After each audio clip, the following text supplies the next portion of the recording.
Welcome back to the Tailosive Tech So Podcast, President Harris ladies is a and thing. Bingo! In 2 seconds. That's got to be a So- That's a record. record, folks. Who voted for that one? I mean, she was on the ticket, so quite a few I've people tried actually. very hard. You're right. Actually, that is fair. For vice president, I tried very hard. I have successfully tried to cancel Nick with even guests on the show, and I can't do it, Drew. Nick, You guys is did a good job. I he's enjoyed watching it unkillable. as a viewer. I can't kill him. I've tried. I mean, Scott held up undefeatable. a piece of marble. Cancel and nothing. I can't kill him. I can't change his mind, and I can't kill him. What happens when an immovable object meets an unstoppable force? Nick. A neutron star is They born. go through each other. Well, I don't want to. I tried everything I could, Drew. In your absence, I tried to do a hostile takeover. I tried canceling him. He just can't. He's incancelable. Incancelable. I enjoyed the chaos. Scott did a good job. Thank you, Scott, for filling in. I actually feel comfortable now taking off more regularly, since I know there's people that can fill in. And you guys did wonderful. Well done. Thank you. I'm Thank glad you. the boss So- isn't going to fire us. The inmates were running the asylum last week. It did feel like that for a good few minutes. The question is, who are the inmates? But now that Apple has kind of peaked and everything, do you guys buy into this mixed reality headset rumor that's been floating around for months now? Or do you think this is all baloney? 100% baloney. Apple's irrelevant. The only future is Starship.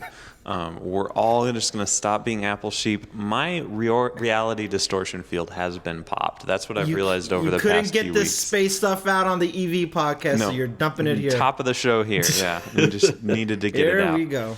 Just holding it in. No, my And reality this is why our distortion field retention has rate been. drops. I read the analytics, people. You want to see what the hot 3 minutes are, and then you say, "Yeah, screw this guy." Fine then. You take it.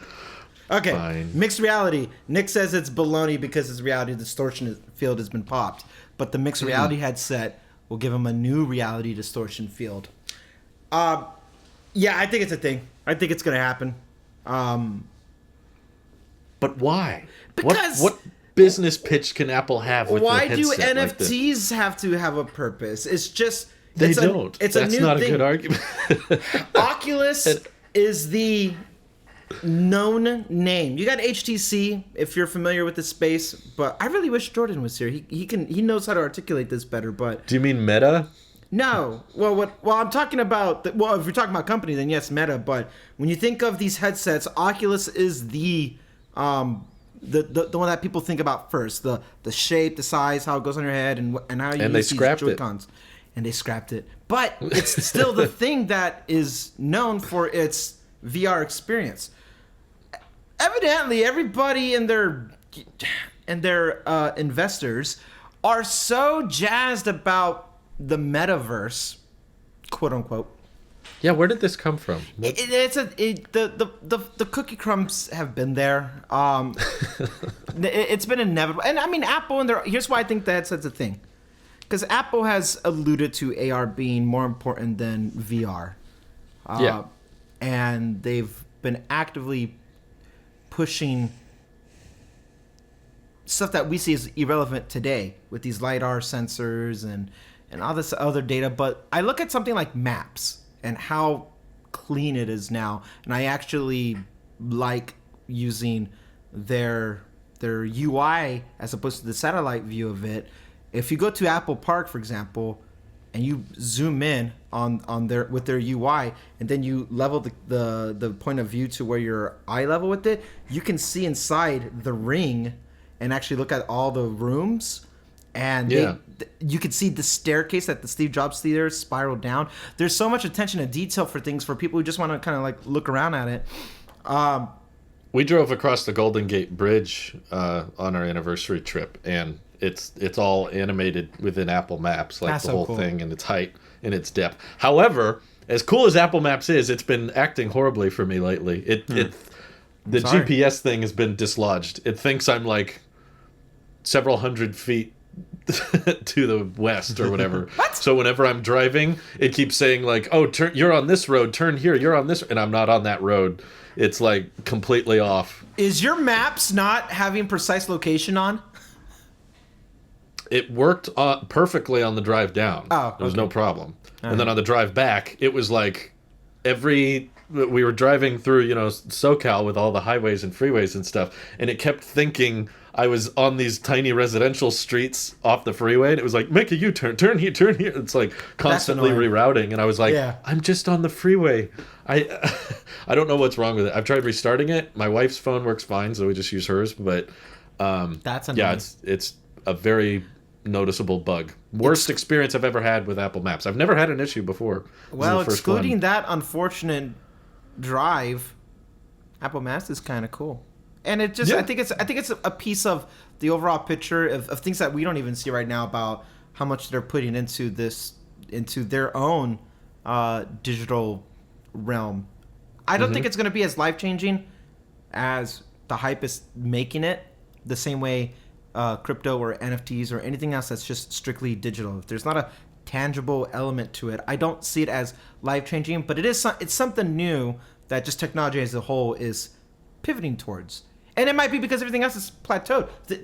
Our natural pivot of tech has gone away from databases to computers to laptops to phones, and now we're at wearables, and part of the wearable experience, which might be Apple glasses, which I guess is supposed to be a different thing, but we've perfected so much of what's good enough. This is a good enough laptop. This is a good enough phone. Here's the essentials, off screen, blah blah blah. It just to me it only makes sense that they start pivoting in new realms to play around with new styles, right. Just like they won't let the Apple car die. Even to this week, still information about the Apple. They won't let it die. So. It's only natural, I think, that with all this, you're the richest company in the world, and what do you do with all this time? So, yeah. You make Tom Hanks movies. That's what all this $1 billion of genius engineering and investment goes towards. Yeah. TV Plus. You disagree, Fun. Nick? Is he really behind? Wow. I don't know what the latency is. Nick? Can you guys hear me? Yes. We can hear you. I asked, do you disagree with me? You can't hear me. I can hear you. We can hear you. There's a delay. Oh, you can't hear me. Okay. There's a big delay. That's a huge delay. Wow. How did that happen? I don't know. Okay, you'll reconnect we'll try it again. In a second. That was funny. I guess Apple Maps and FaceTime are having their fair share of. Yeah. All right. Hello. Quick test. Can you hear me? Hey, yeah, I can. Hi. Wonderful. That was weird. That's like a 30-second delay. You were like 30 seconds behind. Well, you guys like dropped a bunch of frames and it went like. Whoa. Weird. As so Maps about and how great FaceTime. Apple Maps is, and I'm just thinking like FaceTime sucks. So thanks, Apple. Nope, they both suck now. And it's your fault. Yeah. And it's your fault. And it's all your fault for accepting the status quo, you losers. You disagree, Nick? What were you asking? You do it, Nick. You do it, Drew. You talk to him. I can't. Do you think it makes sense for Apple? We're going to pretend SpaceX doesn't exist for about 30 seconds. Pretend for a minute here. It's going to be really hard, though. Do you think it makes sense for Apple to enter the, metaverse with mixed reality headsets and stuff, or do you think that's a waste of their resources? I don't have my bottle of Sweet Baby Ray's behind me, but I would love to tell you about how amazing this thing is that we're making, this metaverse. It's going to be so awesome. Let me drink I don't have my water. I was going to drink it like a lizard. I don't know. It's honestly kind of creepy, honestly. I'm sorry, but like, I'm not on board with this. I'm not on board with this whole like, oh, let's just all meet up in some virtual room. Like, This is literally what we're doing right now, Nick. No. It's not some crappy CGI rendered lifetime made motion capture thing. We have to wear like goggles or whatever. Like, we're experiencing reality together right now. We're not making a separate one that's different and living in that one. And Drew adds some emoji. All right. I just turned on Memoji for the first time in like 3 years, I think. It looks clean. It does look pretty good, actually. High frame rate emojis. I'm an owl. I knew something was happening Sorry. when he got inverted. I was like, uh-oh. I remember this. Why does FaceTime have to invert the thing from emoji? I don't get it. Anyway, I don't know. My initial reaction with the whole Facebook thing was more creeped out than not, mostly because Mark Zuckerberg. And then Microsoft was like getting on it too, and I'm like even more creeped out because like when Bill and Zuck get all together and do stuff, you know it's not going to be good, just historically speaking. And then we have Apple being like, oh, we're going to make glasses. And I'm like, those glasses would probably be the only ones I'd ever buy. But I'm still not sold on the need for them. So they'll have to the do a good glasses would job be different selling from the mixed reality headset, though. them. Oh. So I think they kind of tie together. The rumor, as of I think today, and Are you listening to rumors, Randy? What's rule number one? Again, correct me if I'm wrong too about the rumor itself, because I don't know, Drew, but it is alleged that I think next year we're gonna see some type of headset, not the glasses that we were thinking about last year or 2 years ago, but the headset, a gaming headset.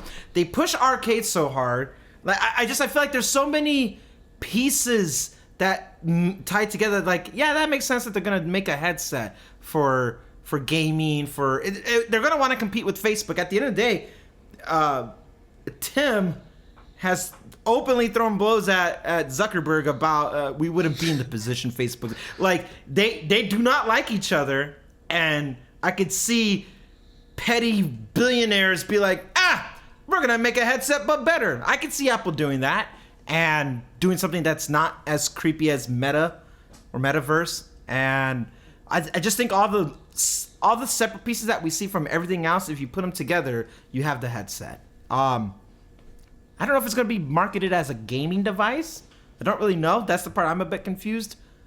Yeah, that doesn't make sense to me. How is Meta actually marketed? Like, I saw a few clips on Twitter. I didn't actually watch the whole Facebook event, mostly because like Sweet Baby Ray's is all you need to see. I didn't watch it either, but you don't need to watch it. But like, it looked like mostly what they're targeting were business professionals. It's like, no. Hey, instead of just using your laptop to have a Zoom call meeting, let's all spend $1,500 on VR headsets and then go sit in front of this really poorly animated CG screen as the torsos, heads, and arms of each other. You have part of the answer right there of what you just said, Nick. Part of it is they want to sell hardware. Mm-hmm. They don't just want to be a social platform, but they do want to be a social platform. They want to break away from... One, they want to distance themselves from Facebook with all the bad PR it's had throughout the years. It's not Facebook anymore. It's Meta. Well, Facebook, the social platform is still Facebook. That's going to stay Facebook. They didn't rename that? No. It's still Facebook. It's like Alphabet in Google. You had Alphabet and Google. Yeah. It's like a parent company. They are a new company by name only. Okay, so Facebook is still around. I thought they were rebranding Facebook. Social to media Meta. is still Facebook. Yeah, the social media platform is still Facebook, as Instagram is still Instagram. But Meta, the parent company, wants to focus on merging some elements of the Oculus side to the Facebook side to the... Actually, I'll stop right there. It's simple enough. Between those two. And within Facebook, I guess you could say Messenger or WhatsApp equivalent. But they want to merge all those components that they have that are separate companies, which are now subsidiaries of them, that you can have one overall experience, since Facebook has such a huge internet presence as is, with their own marketing and advertising as well. Facebook is more in line with Google internationally than probably, I would say, they are in line with like Twitter. Twitter is a news platform, I think, first. I think that's how it's advertised in the App Store even. that it just has a social component that we all kind of engage with. But you, Nick, you use it for news reporting as well. So Twitter promotes itself more as a news platform, where Facebook in the past, up until a couple of weeks ago, was promoting itself as a social platform. And they're taking that step to the next, where they want to take the next step towards, is integrating all their other companies that they acquired throughout the past decade. And part of it, they want to sell these headsets. They want to make different money besides advertising. I think advertising will always be prevalent because they're more in line with Google in that sense. But they want to have, they're diversifying their income or their revenue by merging things. So it's interesting because they want to kind of do an all-in-one. So that's what Meta's purpose is as of now. That social platforms that we do now, how we're all FaceTiming in a group environment. Imagine we just put on headsets and now it looks like we're looking at each other at a table, even though we're still like in our own perspective houses and stuff like that. It's just elevating what we already know now and just trying to add a currently considered a gimmick, but add a twist to it that we can improve upon for the next decade. A twisted gimmick. A twisted gimmick for the next decade plus. I mean, that is literally how I would describe Mark Zuckerberg. A twisted gimmick. Well, Senator, I don't think it's going to happen personally. I think my theory is that they're making headsets for glasses development for internal testing, but they will not release actual headsets until the glasses are ready. Because I think the way Apple releases products is more than just, this is a great piece of gaming hardware. I don't think they've ever done that. And especially now, with the M1 Pro and M1 Max, they're not showcasing, now MacBooks are good for gaming. They just are like, now you can compile code better and it's good for game development, but not actual gaming. And when it comes to the headset, I feel like when you're covering someone's eyes, you're very limited in what you can actually do with that, because you can't really use it in public. It's hard to take with you on the go. You can't see very well, so you have to kind of be in either the living room or the office and have sensors on there that try to warn you before you run into something. And I don't think that's an industry Apple's that interested in. And that's the confusing part of all these rumors and reports, is that they're not referring to them as glasses. They're saying glasses will come later, but before they do glasses, they have to do this headset approach. And I guess Apple could just kind of spite Meta and be like, we want to go directly against Meta's headsets because we don't like them. But I feel like Apple is the type of company to not care about that. Like, they're already hurting them with the tracking App Store policies enough, and they feel like that's probably more damaging than it is to provide. You ever heard a company so much you have to rebrand your name and change business strategy? Yeah. All right, we can't sell information anymore. Let's make some headsets. Yeah. Like, to me, I hear about it, and it's coming from decent sources, and it makes me think, like, what is their game plan with this? Because are these the same sources that said we were going to get a flat-edged Apple Watch? They're not. No, okay. They're more reliable sources in my view. It's like Quo and Morgan Stanley and Gurman. I guess Gurman talked about there being a squared-off watch, but I guess to tie into that, yeah, I do doubt more reports moving forward, particularly bizarre ones that doesn't make sense for Apple to do. Yeah. Anytime someone, even a reliable person, says Apple will do this, if it doesn't sound like something they'd be interested in, I'm just like, is this going to be an arcade selling point? Is this going to be a Fitness Plus thing where you can ride your bike in different environment? Like, it'd just be such a drastically different direction for Apple to go in relative to what they've expressed interest in. I feel like none of the Apple keynotes this year talked about AR, as far as I can recall. I think you're right. Dub? Wait. I don't remember much AR talk at Dub. It was mostly just like, we're improving maps, and I think you're right. We're improving all the FaceTime features, and it doesn't seem like it's high on their list. Whereas the glasses, I could see bridging the ecosystem altogether. You could imagine, like, you guys have HomePod minis. Imagine if when you got a text, you just, or when you're wearing the glasses, you have the time displayed above the HomePods, or if you just want to slap tvOS on any surface, having you a can. mixed having an MR as opposed to VR, I think, or AR for that matter, I think having the glasses is the right way to do it. That's something I could see Apple do, yeah. But no one's saying that's soon. Yeah, what, 2025? No one's maybe? saying that. They're all saying they're going to do the headset and then the glasses, and I'm like, I would imagine Apple just goes straight to glasses, but unless the headset is to complement Arcade Plus and it integrates with their subscription. Because the thing is, us three don't use Arcade, and I don't know. Audience, actually, please. I have actually. Oh, you have? You haven't been using it? I have the 3 months. How many minutes I got a of 3 month free fun time trial, did you so spend? What's that? Sorry. How many minutes of time did you have fun with? Wasting time. That was not a good 45? sentence. I apologize, everybody. Allow myself to introduce myself. Yeah, that's what Nick did. No, we were. My wife and I went to one of her friend's house, and she was like, "You can just relax." And this was before our anniversary trip, where I was trying to pre-make a bunch of videos to drop while I was away. So I was kind of really tired, and she was like, "You just relax in the living room. We're just gonna go make cupcakes and stuff." So I just sat down, and there wasn't really good internet or Wi-Fi or anything, and I forgot to bring my headphones. And on Arcade, they had Asphalt 8. Which I always loved Asphalt 8 as a kid, but the thing I hated about it was all the in-app currencies and the ads. And I was like, well, if it's on Arcade, that means it doesn't have any of that. Wait, so I it got doesn't have Asphalt any of that? 8. That's the whole point of Arcade. Arcade is no in-app purchases and no ads. No, hold on. Asphalt 8, there's a version in Arcade that doesn't have any in-app purchases? Like you can Arcade say as whatever Fruit car you Ninja. want? There's a Arcade as version a of- whole doesn't have any. There's no pay to play.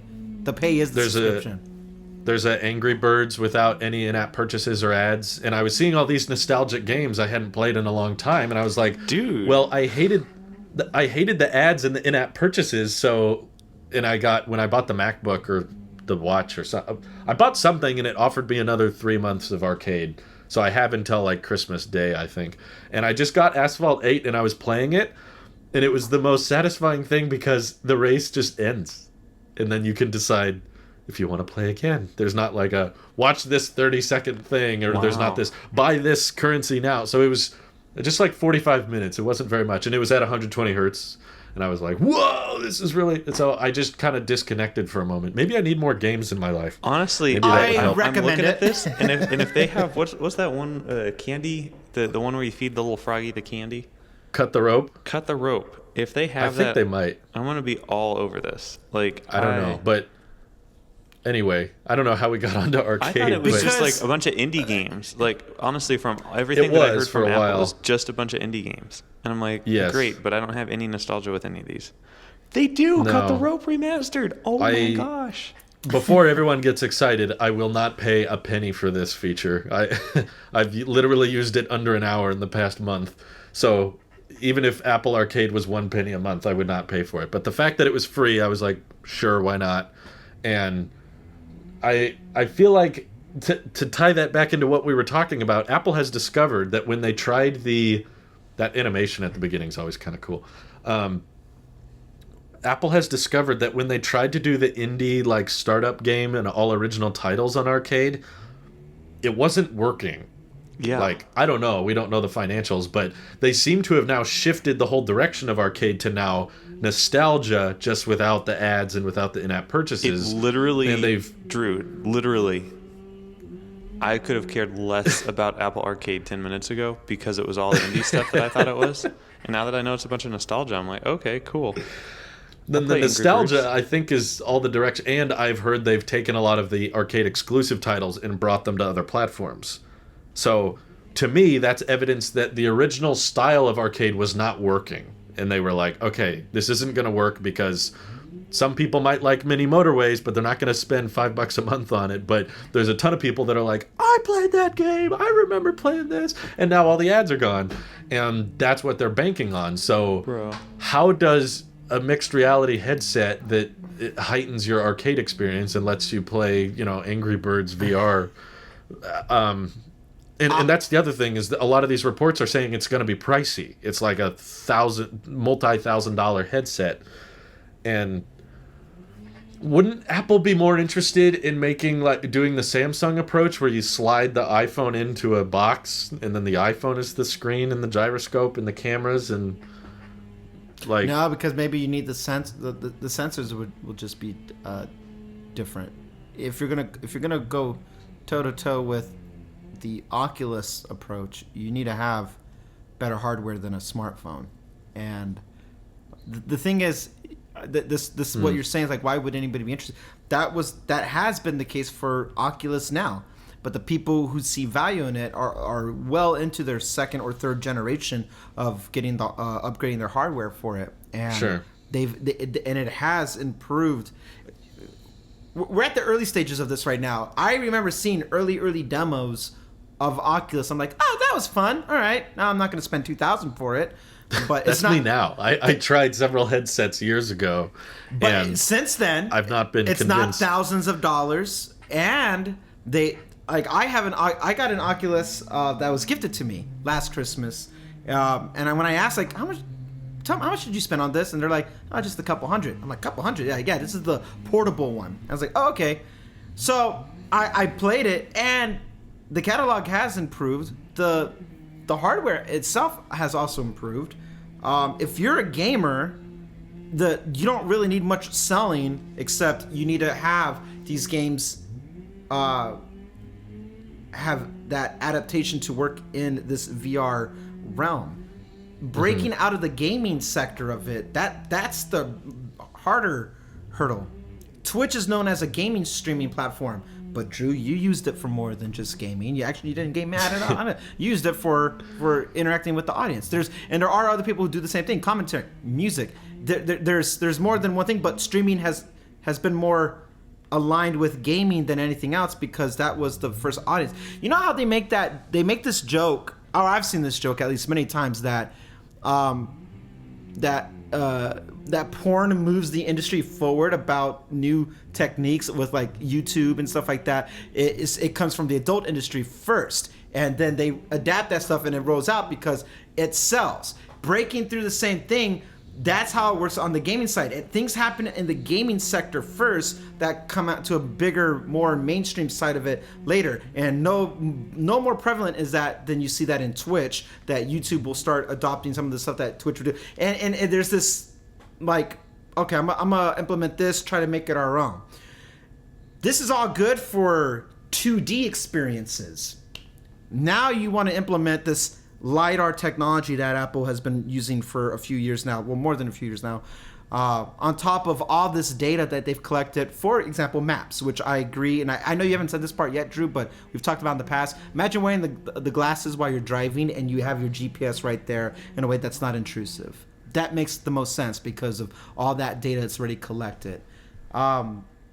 Having to break that realm of 2D to now go into at least a 3D environment is just... it's one more D, but also it's the new gimmick of like, we've done as much as we can on a flat screen display, and now this is our new take at curved edge or curved displays, like how you had the curved LG TVs. It could be as a failure as that, or 3D movies, or 3D TVs. Or yeah, 3D that's TVs. What I was thinking of. But sometimes the industry thinks they need another dimension, and then no one wants it. But the infrastructure is the groundwork of it has already been laying down for a few years, starting with games. But there's more than games now on Oculus. There are social hangouts that people will use. That even Nick even says, like, I don't understand how this would work in a Zoom type of environment, but people are making Zoom alternatives that is the exact same. No, I don't. concept. I don't argue that their alternatives will be great in the VR world for Zoom. Like, if you and your buddies are all into Oculus and you love hanging out in the Oculus Zoom, correspondent, like, that's probably really cool. But for the average person, like, hey, I'm going to send you a Zoom link. Like, you remember how long it took everyone to figure out how to use a Zoom link? Like, I still have those. And imagine that, but like 80 times more complex. Hey, Grandma, I'd like to... The number of, like, average consumers I see with headsets of any kind is pretty rare. I mean, it is growing. I will give them that. It is growing, but I don't think that it's not going to hit smartphone level anytime soon of, like, just ubiquity. Like, everyone has a smartphone, everyone has the glass slab that will do just about anything. And having a dedicated device has been falling by the wayside for very many years, and having a whole separate device just for communicating with people or just for playing games, it's like, well, not as many Think people. Think about how long it took to adopt that, to get to a smartphone level for us. Yeah, I'm just saying it's now not some of your earliest anywhere. memories will be with an iPhone, where I was an adult seeing like, this is not gonna. Well, no, BlackBerry's the control of this market. My first phone I ever bought, like smartphone, iPhone, and I was like, okay, iPhone 3G. Okay, this is cool for what it was, this thing, but I didn't think it was gonna be what it is today. I just thought it was a cooler, more interactive phone. Never thought I'd be filming on it and watching YouTube and browsing the web, and yet that's my preferred device of choice. But that adoption rate happened in a little over a decade, and technology, and it was driven by Apple. And it was driven by Apple. But let's take branding away from it. The technology just compounded that quickly that we got to that point. And like what Nick just said, dedicated devices are phased out, where it's better to have one device do most than all these devices do one really great thing. People will take the convenience of that. And don't all hate me in the comments, because I didn't get enough of that last week. Definitely go hate me in the comments down below. But don't get me wrong when I say that there are definitely going to be people who want that dedicated device, just like people still buy PS5s and Xbox, whatever we're Switches. on, and professional photographers buy professional cameras. Like I'm someone who is not in the camera smartphone market. Those people, those use cases will exist. Where people like, I want to play video games, I want to have my work calls in person, I have this 3D CAD model that I want to walk around or whatever, for work or whatever. There are going to be those use cases for a long time, but I don't see it currently. I mean, I think if this is going to go mainstream, we are currently in the BlackBerry days, where it isn't simple. Remember Steve Jobs' nice little quadrant business school 101? They might have a lot of really cool things that they do, but it's really hard to use, and so nobody uses them. What we need is that breakthrough product that is super easy to use and provides a lot of value in some way. And I think Apple could do it. I think a lot of different companies could do it, but I don't see it just being like a way to replace Zoom calls or replace, I'm going to, play games or whatever. I don't know. I'm not seeing something, I guess, and I guess we'll have to wait to see. For you, Nick, you're the new millennial in the sense that it might not be for your generation what the groundworks are being laid, and now you're gonna be like, oh, this isn't for me. How you view the world now is not how these up and comers are be like, oh yeah, this makes more sense than anything else. Those little kids. Nick may have Starbase eyes, but I think I still agree with him. Starbase eyes. In that I certainly spend a lot more time and attention researching and seeing what Apple has next for us, but I think that the headset is something Apple's probably known about for a long time and has seen the development of and just not seen much opportunity with. I feel like the conversation we've had a lot is is Apple going to tackle more of the gaming industry in a more vague sense, and every time we expect them to do, let's make Macs good at gaming, now we have our own silicon where they got a big graphics emphasis, or we heard about the Apple TV souped up, Apple's going to enter the console space.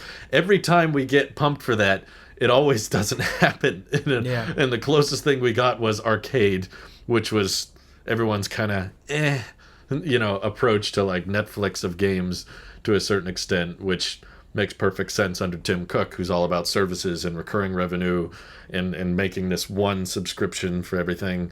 So that's why I'm hesitant to believe Apple would, because I'm always in favor of Apple entering as many spaces as possible, because I think they usually, for the most part, enter it with user friendliness, intuitiveness, and making it approachable to everyone, which is honestly kind of what the AR and VR space needs right now. They need something that's kind of approachable and user-friendly and intuitive, compared to it being kind of a niche demographic right now of people that, it's growing and it's bigger than it's ever been and it's better than it's ever been, but the number of AirPods you see versus Oculuses the night and day difference of like enthusiast versus everyday people buying these things because they actually can think of a use case for them. So wireless headphones is another great example. Though, like AirPods are way cheaper.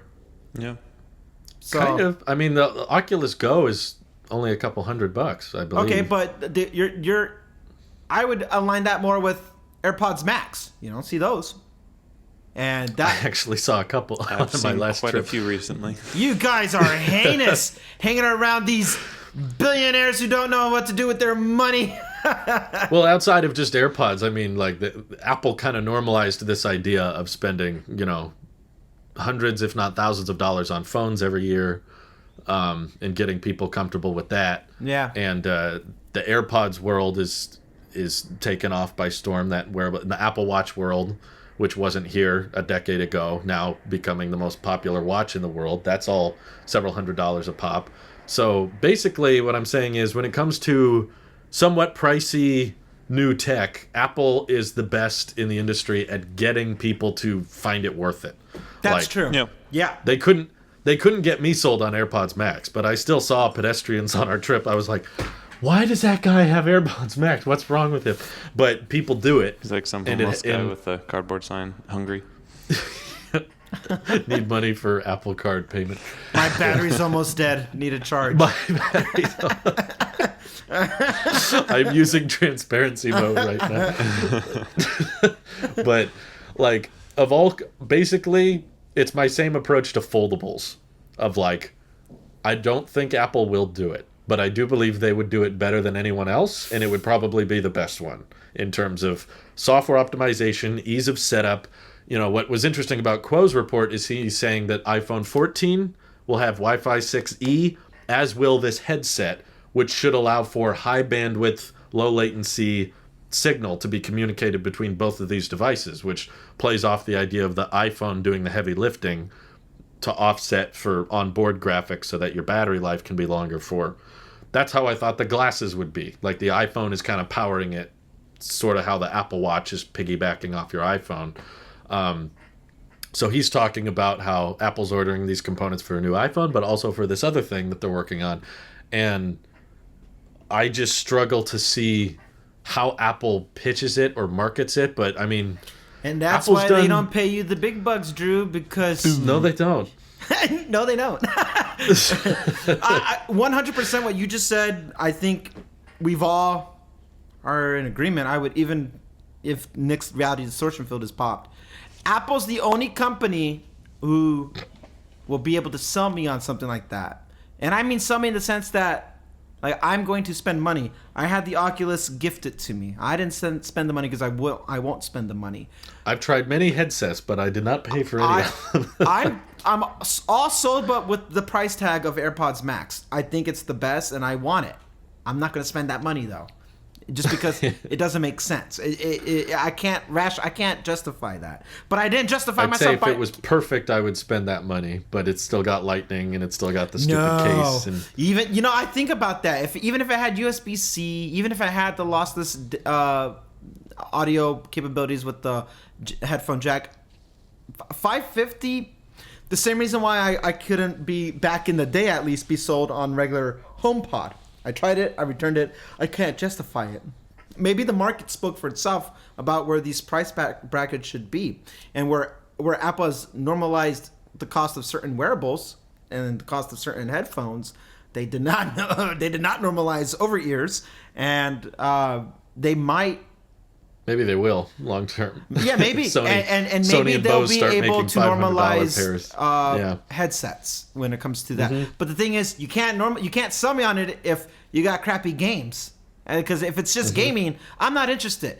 I played the Nintendo Switch strictly for family time bonding. Like that's yeah. Friends and family. We call each other and then we just unplug mentally for about 2 hours and then have at it. Same thing could be made about dedicated consoles, Xbox and PlayStation.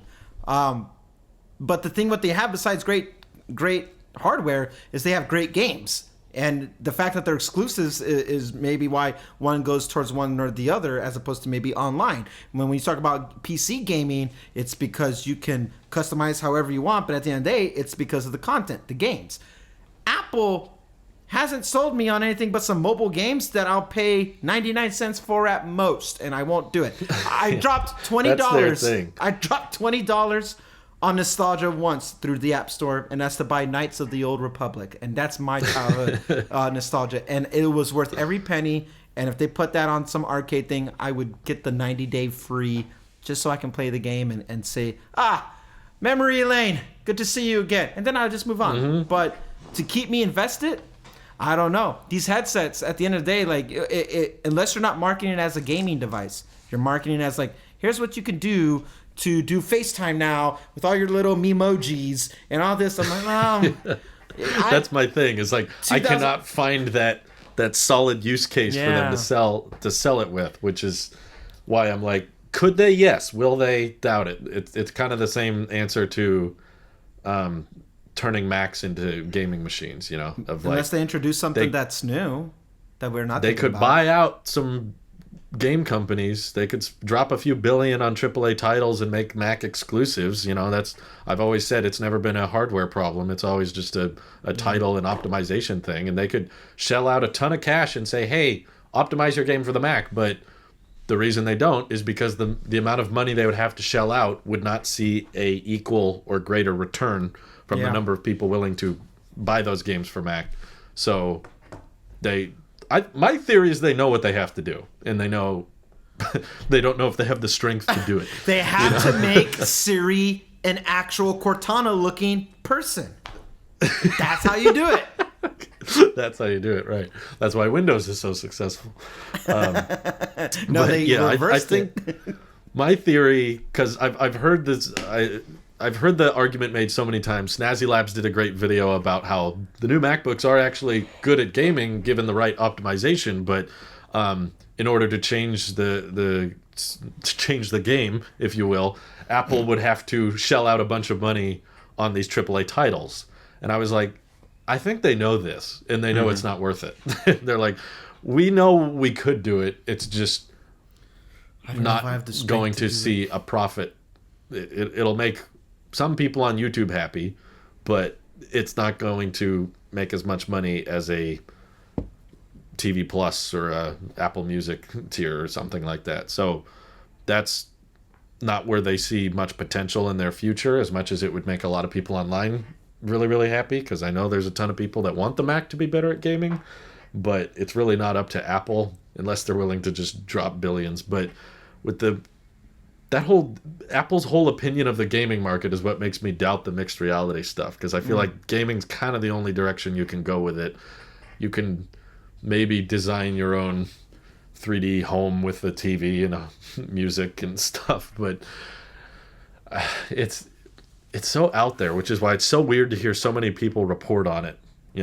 It's like maybe there's a gamble, so many behind it, in the sense that Netflix became what it was off of its original content, which was House of Cards. That was the first jackpot, so to say, with their gambling, with their lotto ticket, and it's what elevated Netflix to the next thing. And then you have Orange is the New Black, etc., etc., etc., and then Netflix just kind of propelled from there. Pixar. Do you guys remember before they had originals? Yes. It's a weird time. It was a very weird time. When we first got adequate internet to stream Netflix, they did not have any original content. Yeah. And so it was just like, you're a thing. And people were still using cable. Because But Netflix kind of broke through with their originals. Pixar made what they were because they had back-to-back hits with their films, starting with Toy Story. You can make the same case.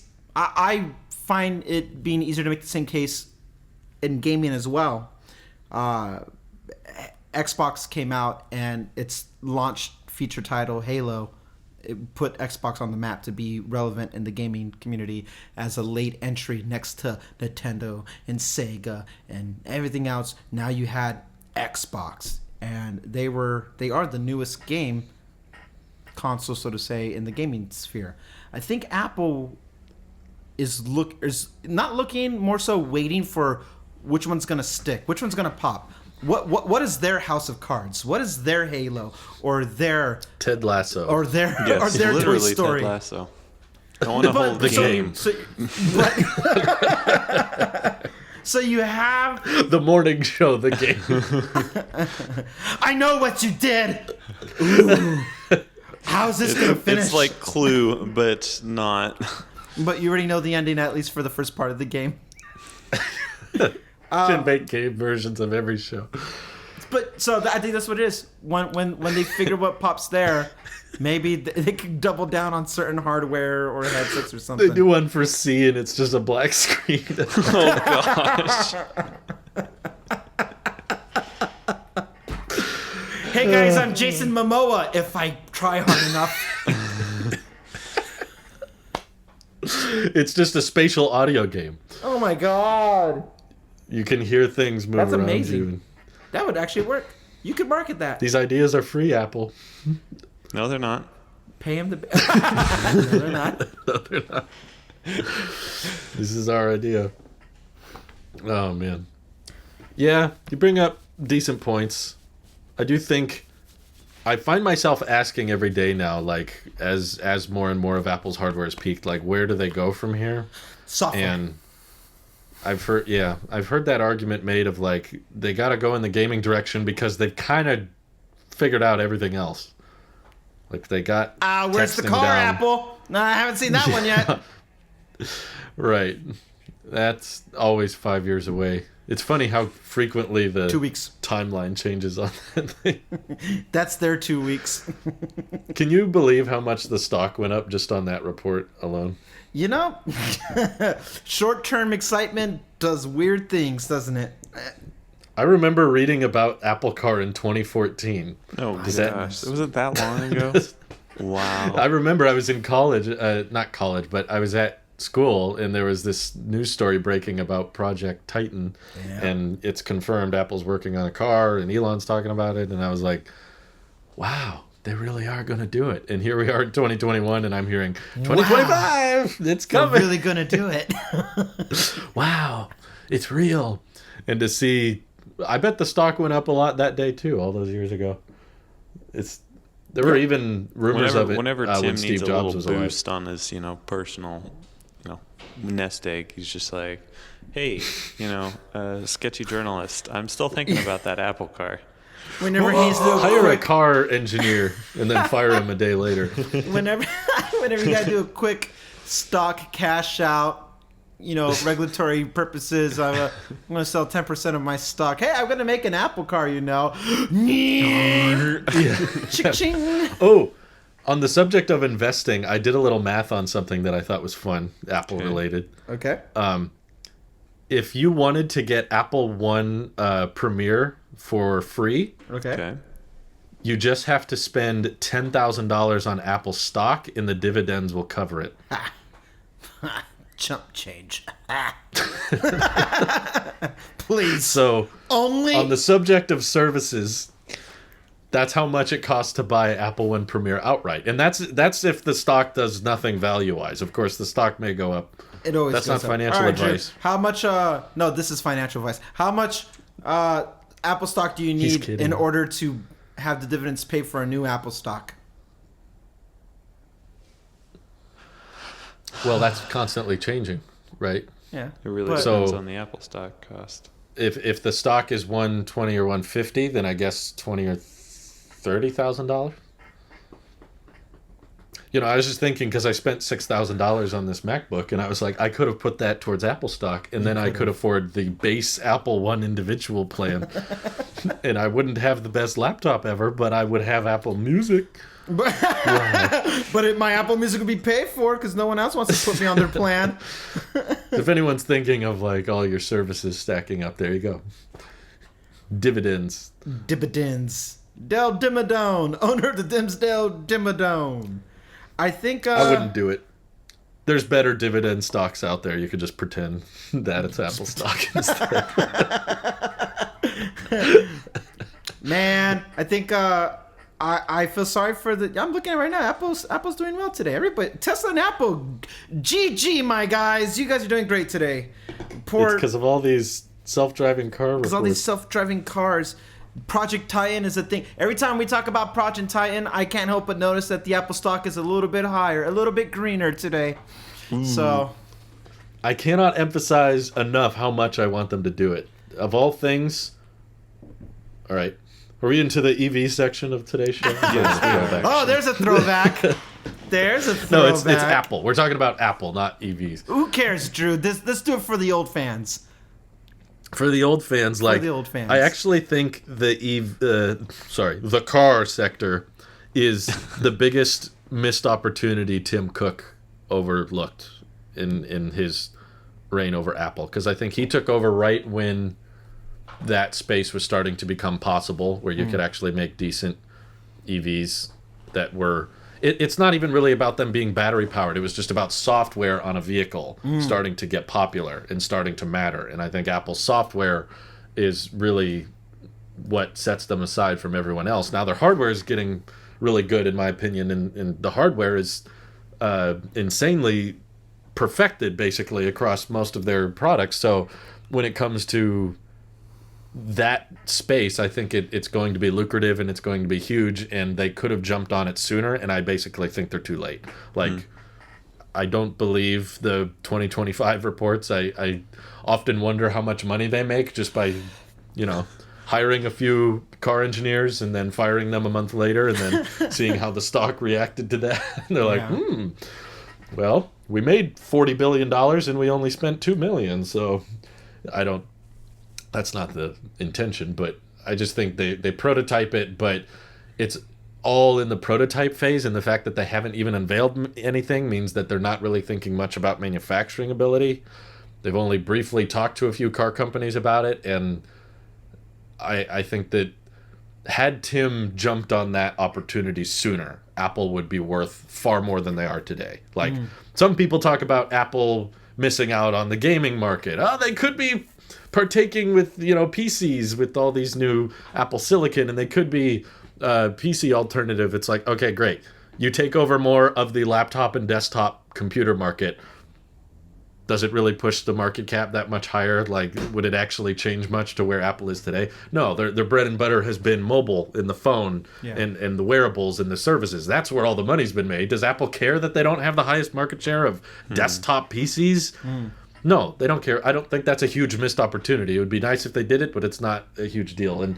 Or Apple should get into one that would personally help me out a lot: dedicated cameras. I would love it if they went right up with Red Digital and Blackmagic and Canon and started making their own lenses and using their own silicon on these cameras. I would appreciate it, but the market share and the revenue they would generate from that division, probably not that big. It probably wouldn't put a big dent in the market cap, but I think not jumping sooner in on the EV train, that could have given them an additional $1 trillion by now if they had actually started getting serious about it back in the early 2010s when Tim took over. If he was just like, hey, this is the future, this is the next major mobile product. We've done phones, we've done tablets, we've done laptops. The next big thing is the car. That would have positioned Apple in a totally different... imagine if they were building out their own charging network back then, where they would be now. We'd be looking at a very different automotive space if Apple just bit the bullet and said, this is what we want to invest in. Maybe it wouldn't have been as profitable, but car revenue is a huge sector when you think about how many are sold and how much they are sold for. Apple's relatively doing chump change. Yes, more people buy phones, but they're all $1,000 a pop versus cars, which are in the $40,000, $50,000, $80,000 a pop. Knowing Apple, it probably would have been $100,000. That field, in my view, is Tim's greatest missed opportunity. I can't think of something else they could have gotten into that would have made as big an impact. Maybe as we've talked about, Apple getting into the mobile service would have been smart. Taking a shot at Verizon or AT&T making their own carrier, or Apple Bank. I'll never let that. I won't let that one go. You got an Apple car? I want my Apple Bank. I still want an Apple Card Pro. Me and Nick did that video like 2 years ago, I think. That was a while ago, huh? Hey, Drew, where's our collab? Yeah, we gotta do. Well, yours was the iPhone 12 unboxing. I'll give it to You're like, reviewing the Tesla. you. All right, fine. My 3 seconds of fame next to a whole. Hey, buying Tesla. That's Apple's greatest mistake. I don't think so. No, wait, no, wait. Hold on. Stop. I already know where this is pivoting. that was a lot of weights. I'm not saying that would have been a better outcome. I love the outcome that we have in this reality, okay? I was I'm going to say Cybertruck never would have happened if it... I am a Tesla fanboy through and through. I am happy about everything about Elon making it on his own, and I am very rich for it. So, with that being said, thinking through the lens of what Tim Cook kind of screwed up on, when they came to the table, if they were serious about it, you're kind of... I mean, there's something obviously us as the general population doesn't understand or see, but to leave such talent on the table, like, I'm not going to even bother with you, I would have hired... If you're going to buy Beats so you can get Dre for a couple months and fire him, do you know how much money I would spend just to get Elon as a consultant to help me, even if I don't end up using the Tesla name or anything like that? Maybe I sell it back to him at some point, but just to have that brainiac... They bought Siri. Yeah. They bought Shazam. To have that type of brain... a different version of like a similar mind frame of Steve, have him just advising, overlooking, consulting. Hey, here's my input. I mean, he did it for Trump. He tried for a little bit. This is my input. All right, you want to take it? All right, that's cool, fine. But if Tim should have been like, or the whole leadership for that matter, should have been like, let me hear what you have to say. It's to say that you hold no merit about what's happening in the industry. At this point, you already had a successful Model S out there, and you're struggling with the Model 3. Okay, fine. But let me hear what you have to say. How can this help? How can we make something together? I think the biggest missed opportunity was getting Elon's talent, his knowledge, his foresight, and Elon would have wrecked Apple. It's not. He doesn't control the company. It was just to have him as an advisory position. Then Elon wouldn't have been Elon. I need you to sideline your... I get it. And this is the universe we're in right now, Nick, is the right one. The one where Tesla's a standalone. Good. Then why are you arguing for this alternate reality, which obviously sucks? He's saying it's not a better reality he's arguing for. It's a better Apple scenario. I am. And I'm also saying that this is something that Tim also really, screwed the pooch on. He messed up really hard. And if Tesla How can you say that Tim messed up when the current reality is the best version? Because two things can exist at the same statement. Not in the same Apple's universe. Best reality. I'm not talking about Apple's best reality, Nick. I'm saying... I don't care about Apple. I care about I know. Elon. If Elon's name's not associated to it, you don't care. I get that. We all get that. But what I'm saying is Tim messed up, besides not just trying to make his own car when he had... What Drew was just saying 5 minutes ago. On top of that, he should have got Elon and his years of knowledge of making EVs on board with Apple to at least consult something, to have a collaborative nature to help Apple. 100% that should have happened. Why they're not friends, I'll never know. Maybe somebody slept with somebody else's wife. Who knows? Wait, how did Steve say? Neither of them are I'm sure married. sex is involved. We have the greatest scandal. There's Steph. Did you see the interview where Tim said that someone was like, so Elon said he tried to reach out to you, but you never took the meeting? And Tim was like, I have never spoke with Elon, but if he says that's the case, then it's probably true. So he didn't deny it. He was like, yeah, I didn't take the meeting. How can someone be... I like Tim, but sometimes he just... How? It's just Tim saying wow. Wow. I can't. Yeah, they messed that up. Southern draw. That's when they, in my mind, they did not take EVs seriously. But also what you were kind of alluding to, Drew. that's not their bread and butter. So I don't necessarily fault. I think it could have been. I think that it could have been big as the iPhone, or that's a huge market that they weren't present in and still aren't.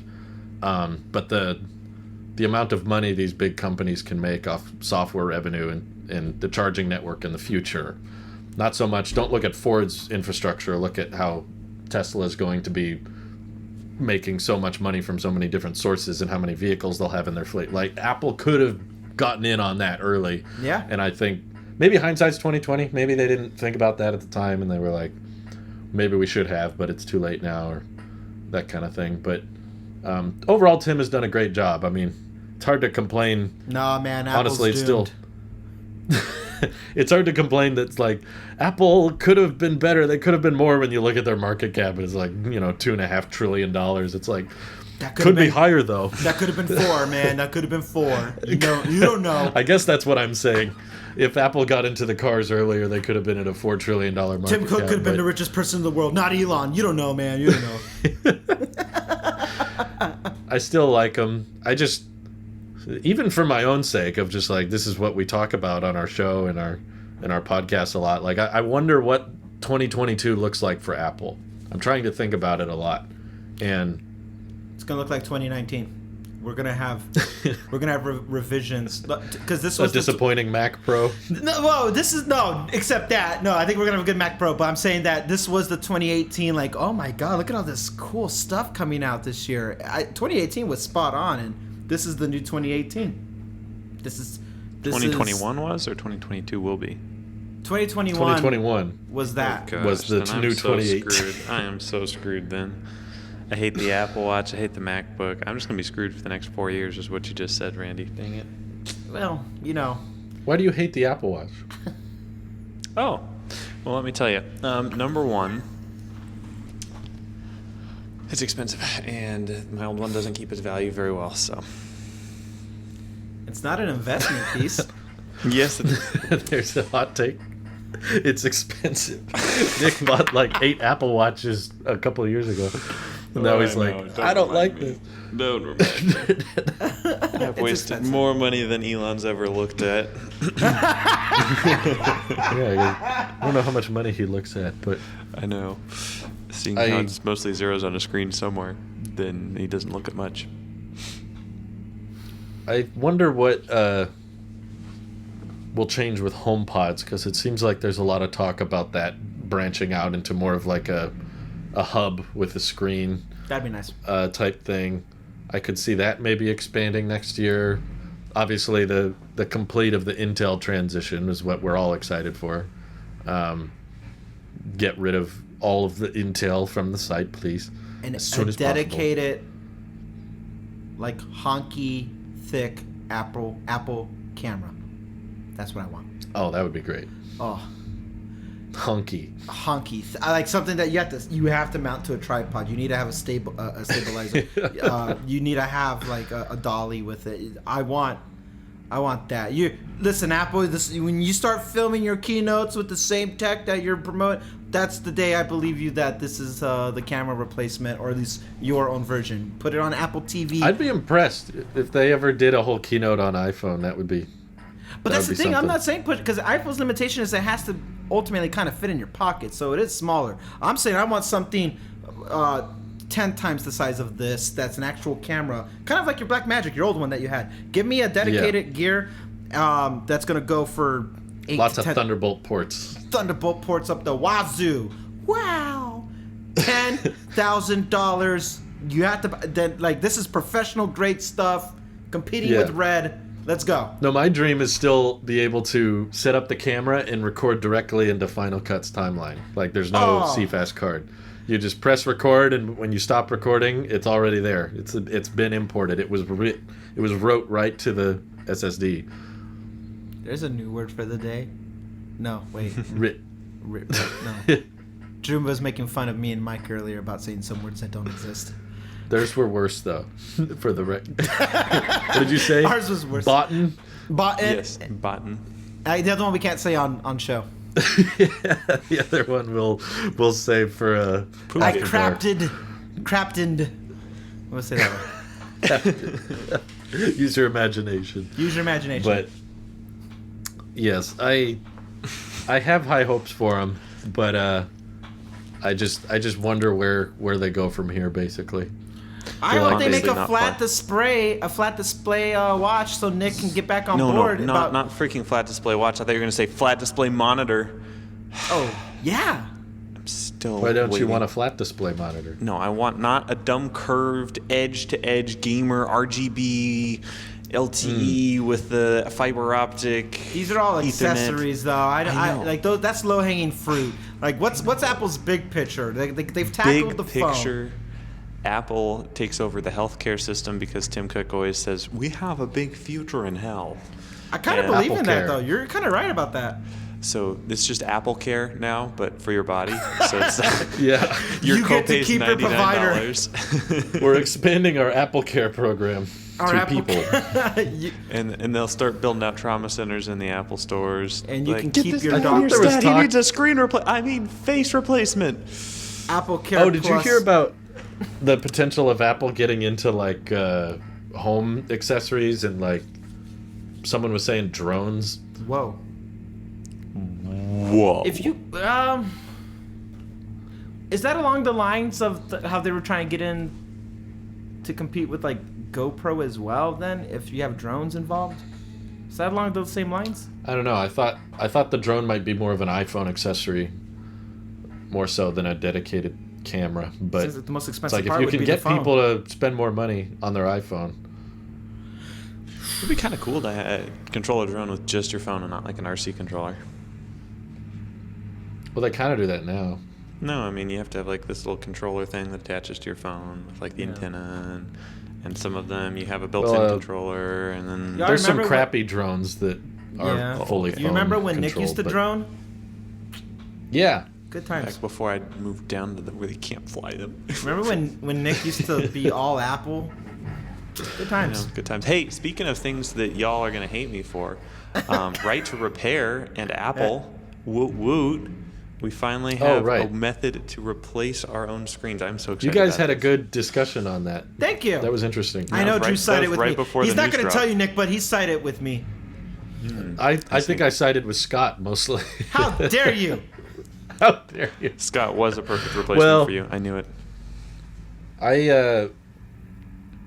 Well, I'm probably not as negative on it as Scott, but I just don't see it changing much. Just because every time Apple does something with Right to Repair, a bunch of people are like, well, yeah, but it's not enough though. It's like, It'll never be is enough. there enough? Is there going to be a point where it's enough, or are we just? Some people will say, no, this is Apple trying to get regulators off their back, so they're just giving in a little bit. It's like, well, they got to start somewhere, and I do believe that the production of a lot of products are limited by how many parts there are. So my whole issue with it is the movement is improperly named. It should be right to parts, because that's what this is mostly about. You have a right to repair your own thing. The law is whether or not the company should be forced to sell you components. It's your product. You can do whatever you want with it. It's just, should Apple be forced to help you if you mess up or don't know what you're doing? That's the discussion. It's not like if you open up your iPhone and start messing around with it, Apple's going to show up and they don't try to sue the guy who sold the USB-C iPhone. You They're not have like, something can't that do belongs to me. Right.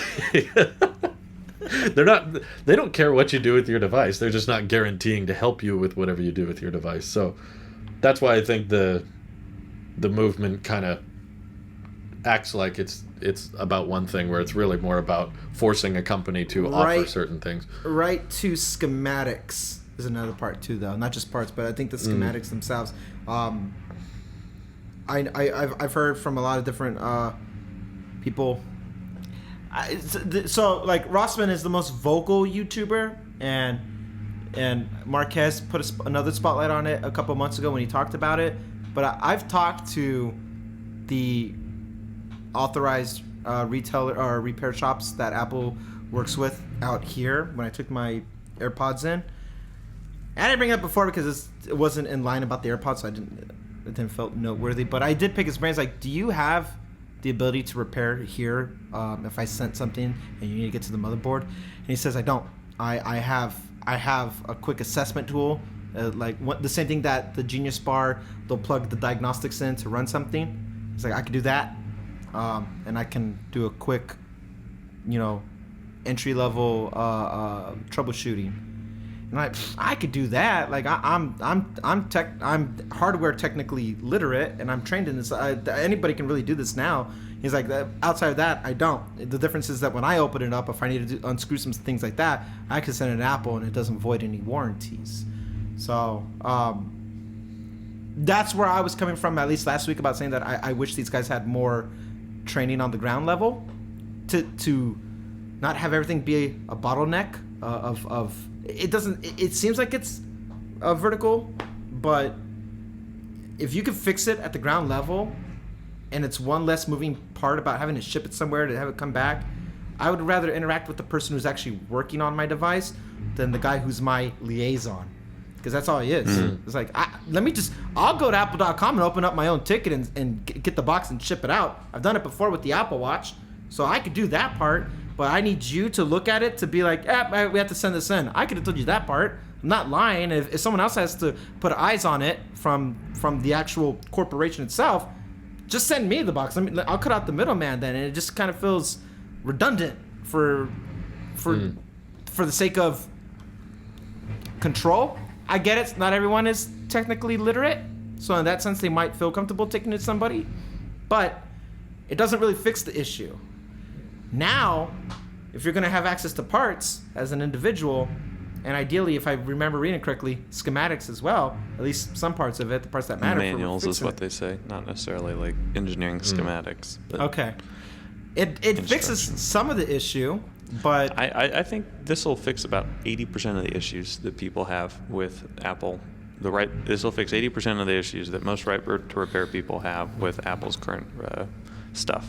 They're not going to be letting you do headphone jacks or lightning ports. Headphone jacks, what are those? Speakers or microphones, or any like complex logic board repairs. Like that is definitely an area where the Louis Rossmans of the world are still going to have their business. Having to do those really complicated, really like detailed repairs. But for most people, like, heck yeah, at this point, like if I cracked my phone screen and this program was an option, I think I would prefer the convenience of just having them mail the part to me, and then the fun like little 30-minute experience of me fixing it myself. Because like I do enjoy like tinkering with electronics. Like heck, I made that cube in the background. I enjoy that, and so I'm kind of like, oh, maybe I should just crack my screen and see how this goes, because I know I can do it. Like I've done plenty more complicated things in my life, and I know how simple an iPhone screen repair is. But yeah, I don't know. I think it's a good step in the good direction, but we'll see how far they take it. And if this is just the first step, great. But if this is the last step, then it is just simply there to keep regulators off their back and people happy and good PR.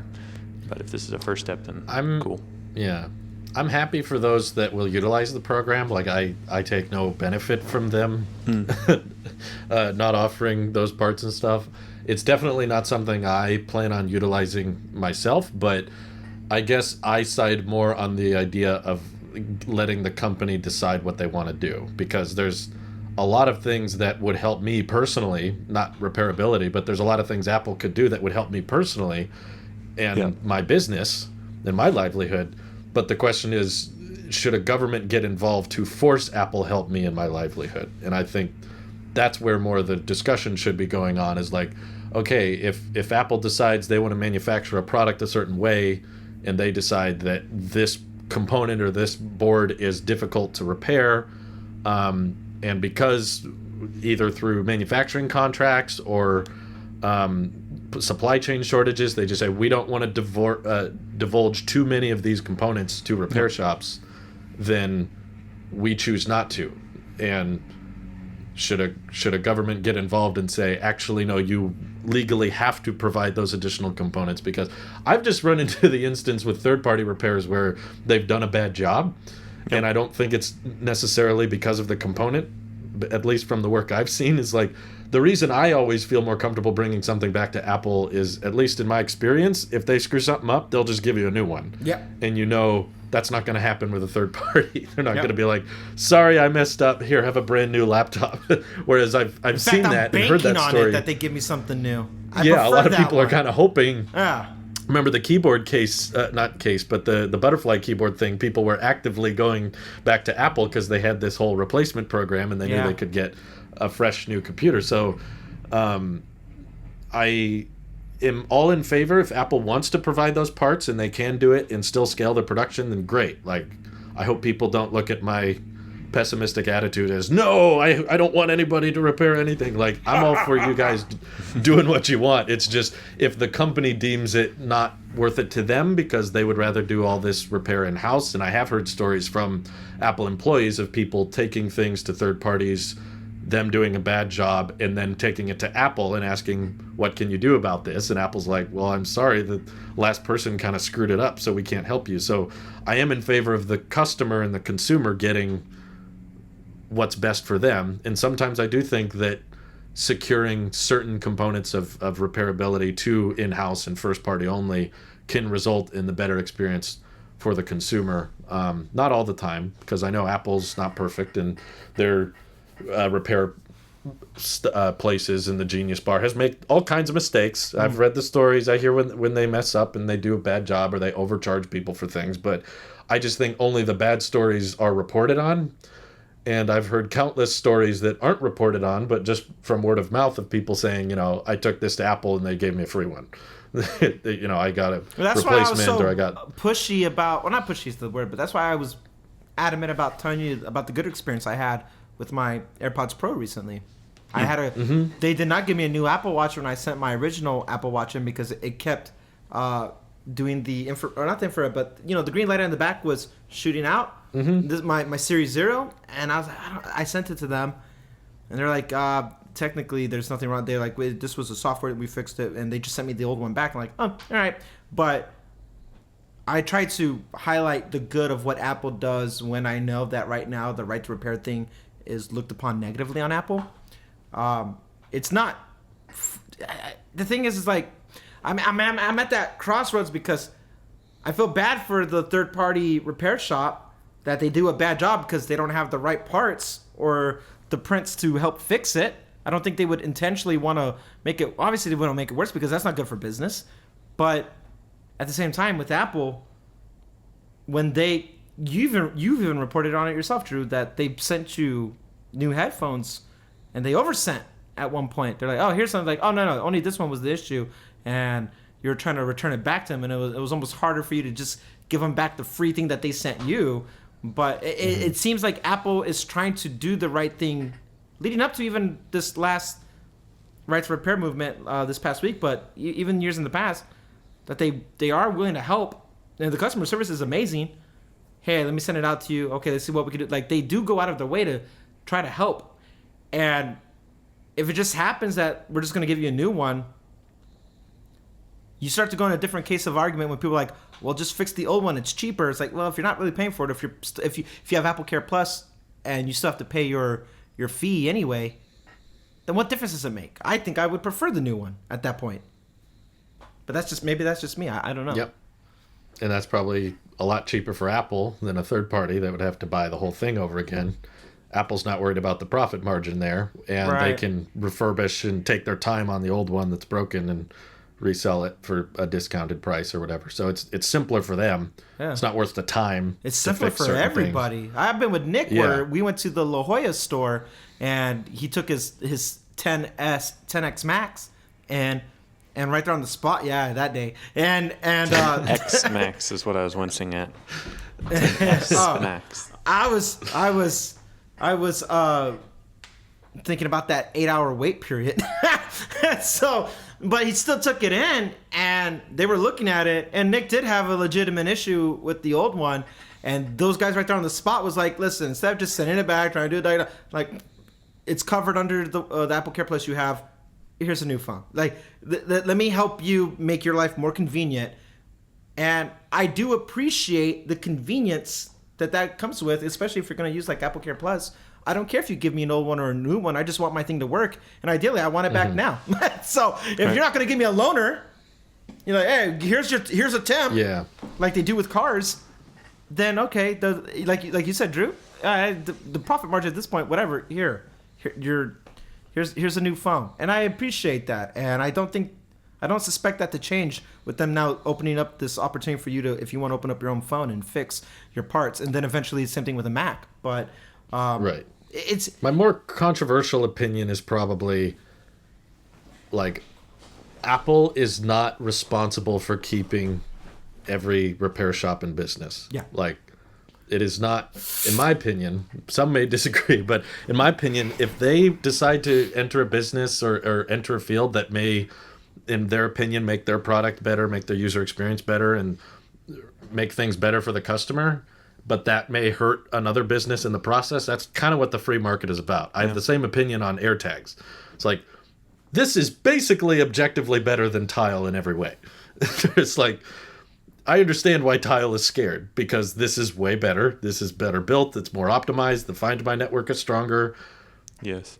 The AirTag should exist. It's not it's sad maybe that if you built a business and then another company came along and found a way to do it better, that you go out of business, but like it's not Apple's responsibility. Like they have to worry about themselves and their customers, and that's it. Like if they do something that, like if there's another big step change in the next few decades of like moving from ARM to some other quantum realm of back CPU to Intel. Back to Intel. If they do some giant switch where now the whole system is on this micro super Gets small. up there and he's like, so our Apple Silicon team has not been able to provide as much heat per watt as we wanted. We are going to be bringing back and announcing a new transition back to Intel. It's going to be a 2-year transition. We expect the heat per watt to rise exponentially and the performance to decrease exponentially. But we could not be more thrilled about this announcement.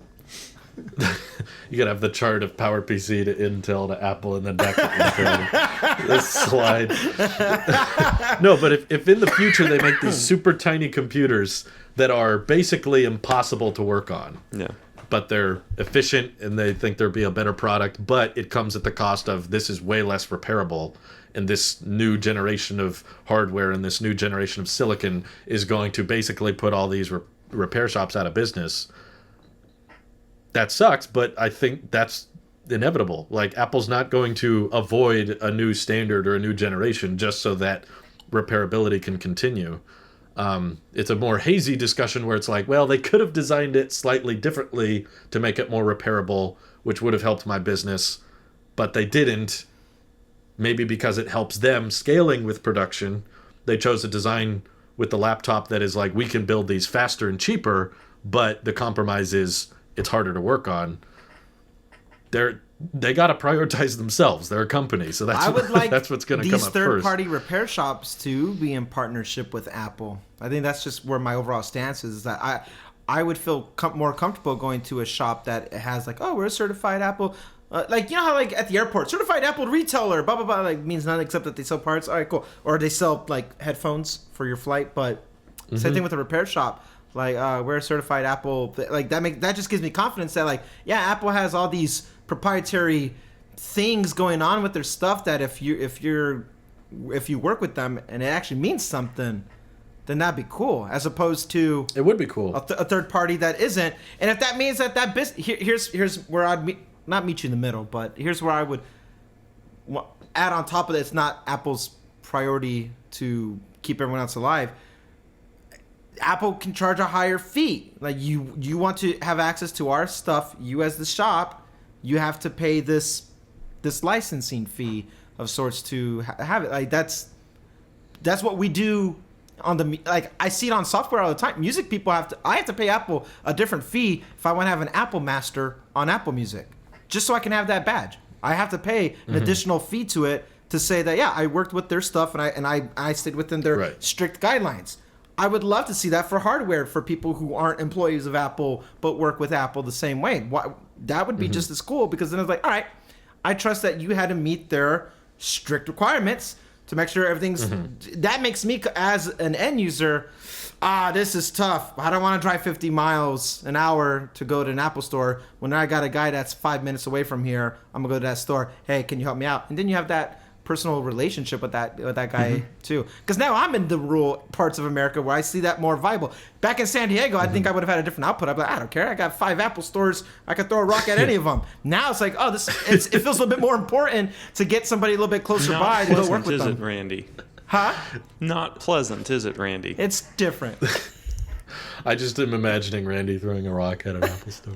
Ow! Hey! They're like, hey, you can't protest like that. And you're like, I'm not protesting. I'm just demonstrating I can hit five Apple stores with this rock. He's rioting! Make a point. Yeah. No, I'm all in favor of them. Like, if Apple wants to help them, that's great. For me, the question is, should they be forced to? Should it be a legal requirement for them to keep them in business? Because I feel like it's not enough. Apple's doing more, but it's still not enough. Will always be the case, because even if they do what you said and they charge the third parties a bit of a premium, people are going to argue, well, how can I compete with Apple's first-party repair? They can do it cheaper than I can. They need to lower their prices for me. And it's like, you got to remember, it's not Apple's job to keep you in business. That's your job. It's your business. And I've always felt the same way about, like, doesn't it feel unfair that big YouTubers get to be on Tim Cook's nice list and they get products with contracts and NDAs, but they get them early? That helps their channel grow a lot faster if they get that stuff early. And I don't have that because they don't like me for some reason. So that sucks, and that hurts my business because I can't get as many views as the bigger channels that get all the stuff, which kind of snowballs. They're big because they get stuff early, and they get stuff early because they're big, and it allows the big tech channels to grow faster than we do. But I still don't think that means Apple should legally be required to send me certain things, because that would help my business. So I understand that there's a lot of decisions a big tech company can make that may hurt the third parties down the road, just like an AirTag or a new manufacturing technique, or one that is less repairable. But I don't think, I could be wrong, but I don't think Apple intentionally designs things with no other purpose other than to make it harder to repair. I feel like there's usually a consequence of some other design attribute of, like, well, it's harder to repair, but we get this or we get this out of it. I don't disagree maybe with that. There's evidence of them. I think you're right. I think the byproduct of it is that some things are just harder, but I don't think that's the intent.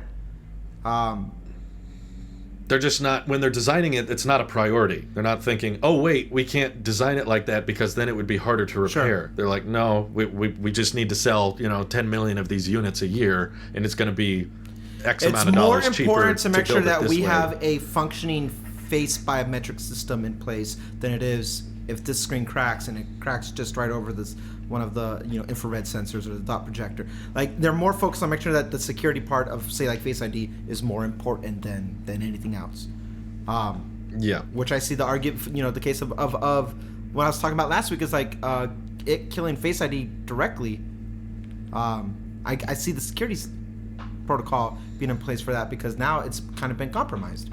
I think my thing, not from the side of Apple, but from the side of, if we're talking law, should they legally be required? I think the only way I would say yes is it has to be across the board for everybody, not just Apple and not just certain businesses. Then it has to be for everybody. If you're going to start regulating, it has to be for everybody. So that also includes smaller companies that might be only in existence because of Apple, and even though Apple's not competing with them, like like the iHome little network that people make, or what, like you have drones that are meant to hold the phone a certain way. If the iPhone has, or if the company has to be held to a certain regulation standard, then that also includes to everybody else who needs to take anything. If this is going to go in the favor of repair shops, then it needs for everybody to have the same scrutiny towards it. And also that means Apple's competitors as well. So not just in the same Apple ecosystem, but then Google or Samsung as well, and with TVs and stuff. Because I know I can't just take my LG TV or my LG display right here. I can't just take that in without contacting LG to get some type of warranty stuff resolved, because I've read the paper of it. So that means they have to now be just as strict on LG about fixing my TV or my monitor as they would with Apple. I would say the only way it would make sense is if it's fair. Yep. It's a messy thing too, because I think there's a lot of tech products Apple's made that probably wouldn't have been possible if they had to make it all repairable, like an Apple Watch or AirPods. Yeah. Like if every component of that had to be available to replace, and they had to provide a instruction set on how you take it apart and how you replace a certain thing, they'd be like, I don't think this is possible. I think this is something we can kind of build once, and then There's if no it breaks, ports on it the breaks. Apple Watch. I can't. I don't. Yeah. How do I get into it? Yeah. So it's not an easy subject, but if Apple chooses to support it and they enable the parts and instructions, I say great, wonderful, that's awesome. I'm not against that at all. Just the idea that a government needs to step in and say you must provide this. That's where I get a little more picky, unless it's USB-C. In which case, kill USB-C from MagSafe, right, Drew? No, Type-C, everything. Except for I'll your say, okay, dumb yeah. HDMI port and your dumb MagSafe port and your dumb SD card slot. Come on. Oh, I thought we made it a whole episode. I was No, trying. I hate that computer so I wasn't much. going to attack You guys- Nick. I was FaceTiming Scott last night, as we do, and he was like, "Do you want me to call you on my iPad or my MacBook?" And at first I said, your iPad, because I don't want to be inside of that ugly computer. And then he started showing me his computer as I was talking to him on the iPad. I'm like, no, crap, put me on the MacBook. I don't want to look at this ugly thing. I'm amazed you guys are friends. You I disagree know, on honestly, everything. every time I call him, I'm like, I don't know what I'm doing with my life. He's just a terrible person. It was He's trying refreshing cancel to me. agree with you on something today. What was that? The whole the mixed reality thing. It's refreshing to That's like- have somewhat of a Nick that, there it is. That's what it's like to be on the same side. There it is. Good memories. There it is. All right. Bye, everyone. Have a good week.